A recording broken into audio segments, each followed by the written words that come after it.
রাব্বুল আলামিন বলে, বান্দারে দুনিয়ায় আসার আগে তুমি কি খাবে, খাবারের বন্দোবস্ত আমি আল্লাহ করেছি। আমি এমন স্রষ্টা, তুমি দুনিয়া আসার 6 মাস আগে তোমার মায়ের বুকের ওপরে তোমার খাদ্য গরম করে আমি আল্লাহ রিজার্ভ করে রেখে দিয়েছি।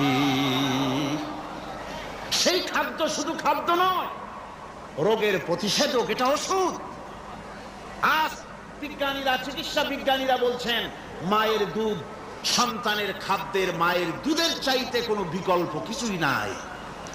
সন্তান পৃথিবীতে এলে মায়ের প্রথম দুধটা, গ্রামে গঞ্জে অশিক্ষিত এলাকায় প্রথম দুধটা ফেলে দেয়। এটাকে মনে করে এটা খারাপ, এটা খাওয়াতে নাই, তাহলে ধনুষ্টঙ্কার হবে, হাবিজাবি কথা বলে।